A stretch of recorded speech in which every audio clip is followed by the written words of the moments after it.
What's up? It's your boy Karceno here. And I remember you guys used to be like, yeah, look at this guy.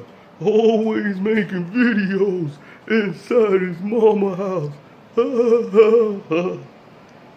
My mama wouldn't be called damn living where I live. Here's my mama house. Okay? Don't get that much confused at all. Mom has the French Italy kitchen, model done, granites, diamonds on the cabinets in the bathroom, the matching washer and dryer sets. Nah. Mom wouldn't be called dang living where I live. See, with the diamond handles? You kidding me?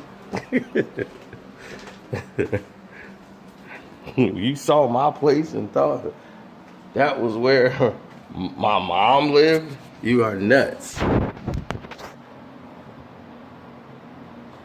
So, when you say stuff like, and don't think that's not done purposely, it's there on purpose, that little space you see there. It's not like they didn't finish some type of Italy French thing she got out of a book.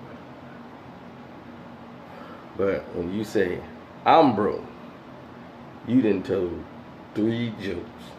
Me, mom, dad, keep the change. Now, but let's talk about John Singleton. John Singleton had the nerve to continuously bash the Tupac movie. He comes out and does a interview. I know y'all saw it, right? The interview he did on television, talking about some. Not on TV, but at this Comic-Con thing, he's like, oh, well, I knew it's going to be effed up when I left. I had a perfect script, and they didn't want to follow my vision. They mad at me because they hate a black guy in position. Let's be honest, man. The reason why you were let go because you didn't want anyone else's stories that involved Tupac, that didn't involve you, to be included in the process of you making the film. That's why John Singleton is at home, not involved with that project. He did not like the idea of people telling him, like, dude, we got Tupac stories, and it should be included in the movie.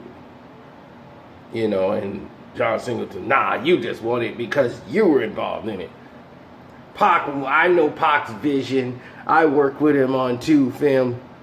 Why don't you talk about the time when you fired Tupac Shakur for higher learning? And this is not an attack on John. Did a great. Higher Learning is one of my favorite movies of all time. But let's talk about the actual facts. When Tupac got out of jail, before then, he was reaching out to you, John. He reached out to you. You turned your back on him. Did you write Tupac in jail? Did you and Tupac have communication? When Tupac came home, you didn't help him out with his acting career to get him back to where he wanted to be. He built himself back up and was taking movie roles to keep himself active. You didn't help Tupac. Let's be honest, John. Tupac wasn't even dealing with you no more. Why don't you tell that fact?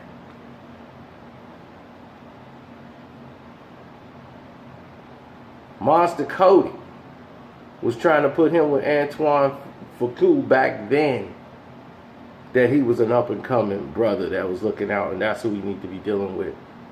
Because you was being faked. You was a phony.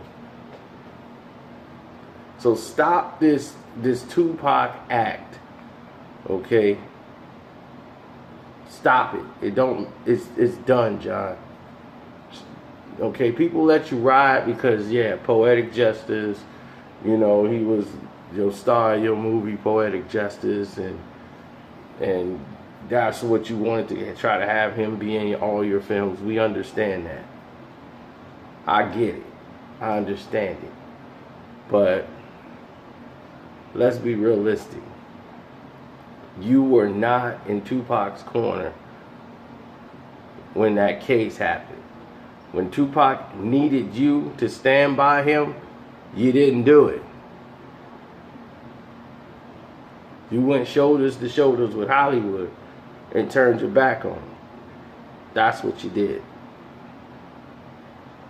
So from Oakland to LA, anybody who knows the story can tell you the story and tell you that's the truth.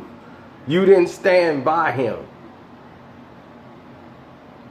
And if you did, what did you do?